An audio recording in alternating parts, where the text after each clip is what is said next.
Hey bitches, it's me, Levi from Masculine Intuition Readings. I got this deck from my dad for my birthday. He very often asks me like, "What do you want for your birthday?" And I'm like, "Oh, this deck might be cool." And it's just been on my list for a while. It's the Inner Compass Love cards. Now there is a regular Inner Compass, but I don't know whether or not I want that. I always wrote this version off because I was like, I love deck, whatever. But it's actually very easy to use, very generically. Well, there's this huge bit of text on the back. You've probably seen these around. They're kind of, your trendy indie deck.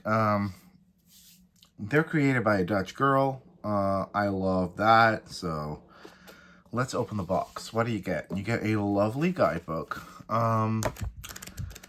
One minor gripe I have with this is that it's one of those two-part things, and I just don't like those. Like, this easily could have been a chunkier, smaller guidebook, because the guidebook is very thin, and just the cards all together in one. But I get why. Sometimes I get why people, from a sales aspect, why people present their decks like these, because it does stand out when you see it in a store. So let's see. Let's see if I can find this keyword. Yeah, so the cards are sort of, so this is red. Okay, so the cards are sort of in this whole like graph. There's this whole graph. So red and mind wisdom is deep trust. Red and science together combined means unplug. So I don't really get how or why. Because the guidebook, I have to say, is a little bit basic. A little bit. I mean, there's nothing wrong with that. But there's this whole chart, and I don't really get the thing of them. Oh, wait a minute. Yellow, one of a kind. Oh, now I kind of get it. Grateful, that's sort of, this isn't violet, but it is a little bit more purpley. Potential, that's sort of orange, maybe? Yes. Ah, okay. Boundaries, which is gray, but it does have a little bit of the violet vibe. So no. Where are the boundaries at then? Boundaries. Where are the boundaries? Oh, it's blue. Well, I don't really see the blue here, so that's weird, but I'm sort of getting the vibe now. So that's fun. There is sort of a system almost to it, where the cards are divided in philosophy, psychology, science, chakra, Eastern wisdom, Mayan wisdom, and shamanism, and then a color scale. So that's interesting. And then we're headed into the card meanings. So that's interesting. And it's almost like every card has sort of a glyph to it, almost like they're hieroglyphs, which is pretty cool. I wonder if that gets explained as well, because that would be nice. But other than that, it's a cute little write-up. There's nothing considerably special about it so far, which is, I mean, once again, not a wrong thing. It can also be just, that we have a little bit of a glyph there, sort of like with the green glyphs tarot. What I've also noticed is that there's not a lot of explanation about the imagery here, and that could be because Neil Van Lierop wrote the text, and then the designers created the art. So there may sort of be like, that's the one thing that I thought would be explained a little bit better here, because there is lots of great symbolism in here. It just doesn't get explained, and I don't understand all of it. But sometimes there are certain hieroglyphs, sometimes there's runes. Those I do understand. Sometimes there is I Ching stuff going on, and I could all reference, double check if it makes sense towards the card meaning, but I don't have the time for that right now. I might actually do that.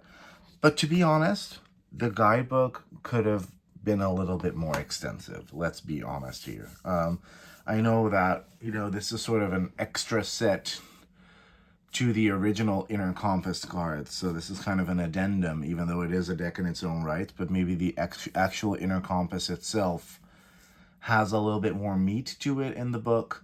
I know that there's also a set for kids, and that actually has a very good, clear system. So for some reason, I know I sound a little negative right now, but there's a really high collectability to these. And I don't know why, but they give off this sort of super chic, rich white lady oracle card vibe. They're printed on, I want to say, this feels 300 GSM. I could actually test this. Definitely Coreless 300 or 350 GSM cardstock. Flexibility feels more like maybe 350. It's difficult to tell with Coreless cardstock. It has a very nice matte lamination, which I love, and they shuffle great. So as you can already see, I'm not going to read out every keyword, by the way, because you all have eyes. As you can see, there's a great versatility of keywords here. And I do feel like there is a portion of the art that sort of speaks for itself sometimes. Sometimes it doesn't. But I do feel like it's sort of, it's very minimalist, but I do feel like it sort of evokes, it definitely evokes something. For example, the boundaries, this is someone almost like pushing out their hand, like raising a shield, a screen, sort of saying, hey, this is, not for me. We're seeing lots of runes here too. Lots of glyphs, lots of interesting stuff. I like this one a lot. At Ease, that's really cute. And I love all the earthy tones. Do wish that color scheme would be a little bit more clear, because from this I would probably say orange at a heel. Let's quickly check that out if that's correct. No, it's actually red. Okay. Like that would have been nice if that would have been a little bit clearer, but the colors are very muted and earthy.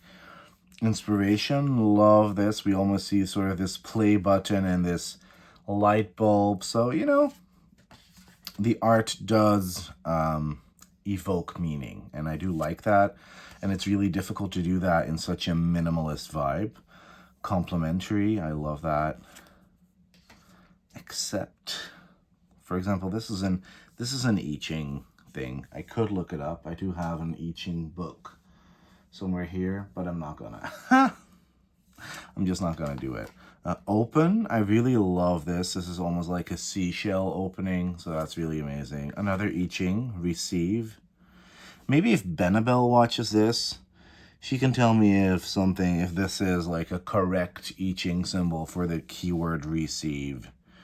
And there's stuff inside the I Ching symbol as well. That's pretty cool, like little line work. I don't even know if that's going to show up, but it's pretty dope. Not for granted, expand, and so far, honestly, these haven't been that lovey, if you get what I'm saying. Clean slate, walk the talk. I love that this is in here.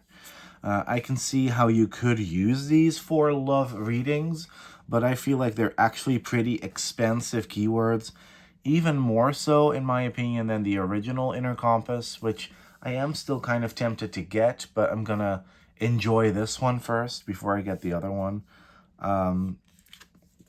These feel very expansive and usable. Integrity. Oh, I had this one the other day. I love, this is my favorite card in the whole deck. Orgasmic, you know? Wow.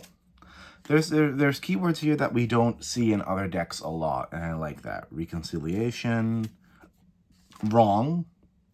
You know, there's darker stuff in here as well. Sometimes you're wrong, you know? And we very often don't like to hear that from our cards, but it's a pretty deep and hard-hitting oracle. Forgiveness, really sweet. Another I Ching, listen, and I love that I'm just noticing that there is textures in the I Ching symbols. Like, this one almost has little waves. So, you know, once again, we're sort of, you know, we don't need to have everything. We don't need the tea to be spilt immediately. Sometimes we can have, you know, a little bit of work that needs to be done. So I do like that. I do appreciate that index. Clarity, that's really cool. Know nothing. Ah, that's a really interesting one. It looks kind of wonky and weird. So, what is funny is that they are in alphabetical order in the guidebook, so that's pretty cool. So you are feeling a bit confused. Good. Only fools think they have all the answers, convinced they know, but they do not have a clue. When you stop questioning the direction that your life has naturally been taking, you enter a field of endless possibilities. Our mind often confuses clarity with certainty and predictability with control, but it is within the fructile storehouse of chaos that things get really interesting. You have to surrender to the unknown. I love that. There's way more guidance than this, but yeah, that's pretty freaking dope. Responsibility, I love that as well. What is this showing? It's difficult to tell, but there is structure within the I Ching symbol. Intention. Okay. So for the amount of I Ching that is in here, we do kind of want to know more. Like, give me something more than, you know. Illusion. Understanding. I'm going to have to ask Benabel. Maybe she will. She's such an expert. She'll be like, oh yeah, that makes sense, and this is dumb, and fuck that, and this is cool. Understanding. Sovilo for that. Okay, interesting. Cool. Beyond. I love this. This is literally giving me horizon on the water, sun going down, moon rising. So very much giving me beyond. Longing. Love that with manas. You know, there's so many opportunities here. I'm almost tempted to write an addendum to the fucking guidebook. But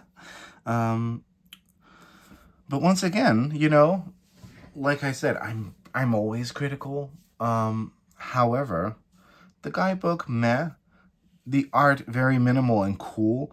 But the cards, the keywords are so well thought out, and they work so well together that this is like a magical tool. Number one, that's pretty fucking cool. Like that concept, we never see that in Oracle decks. Change. Power of choice, I love that. Inner peace. Ooh, so cool. Yeah, I love that sort of weird Asian line work within the I Ching symbols. I don't think it's even going to show on camera, but it's pretty dope. Play, very important. Space, love that. Language of love. This is the first extremely love card in this deck so far. The rest has been very neutral. Surprise. Self-care, love that. To love, that's very obviously a love card. Harmony, wait a minute, I kind of want to see that card again because there was some cool, like there was some cool comb or hair pick in there.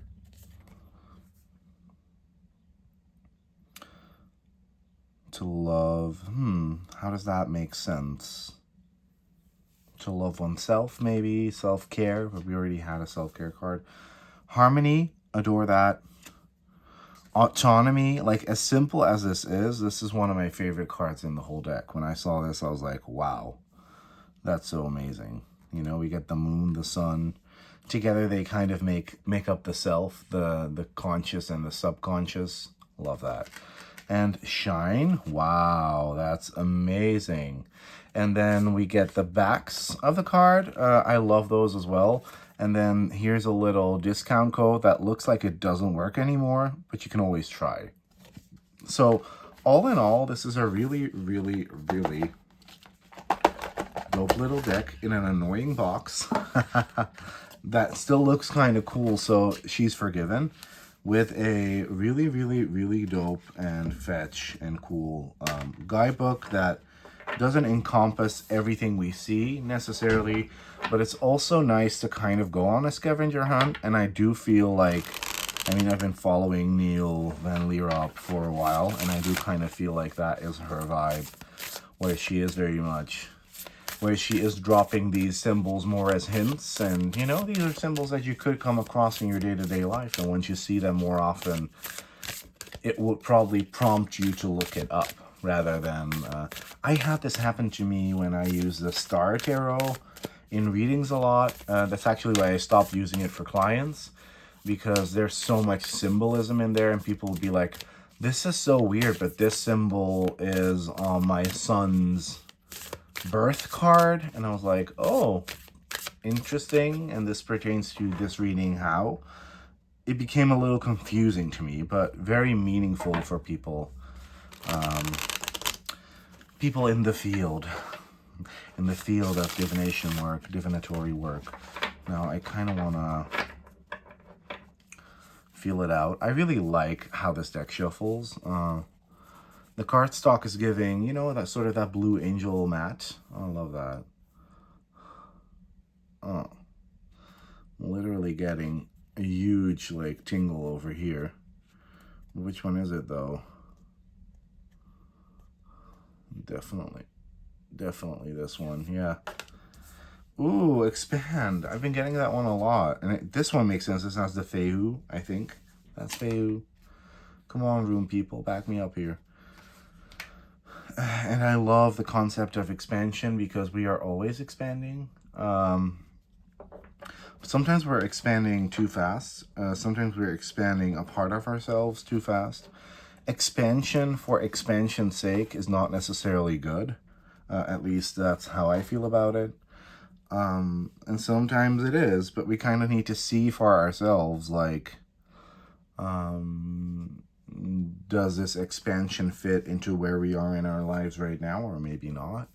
We need to be more aware of the expansion, which is funny, right? Because we very often, at least I, but I see this in the community, and especially in the witchy community, we very often ask for more money, more love. I want to become more famous. I want to become bigger. I want to grow. But why do we want it? And does it always help us reach the goals that we need to reach, you know? Food for thought. And on that note, thank you. This has been Levi from Masculine Intuition Readings with the Inner Compass cards. The Inner Compass love cards, which are, you know, don't let its cute face fool you. Not that lovey-dovey, and actually a really solid, usable, and chic looking indie oracle deck. I hope y'all liked it as much as I do. Even though I was a bit critical, I can see that a lot of thought and care went into this. You know, I'm always critical, but I do love this. I think this is a stellar deck. You can order it everywhere online. Thanks for watching, and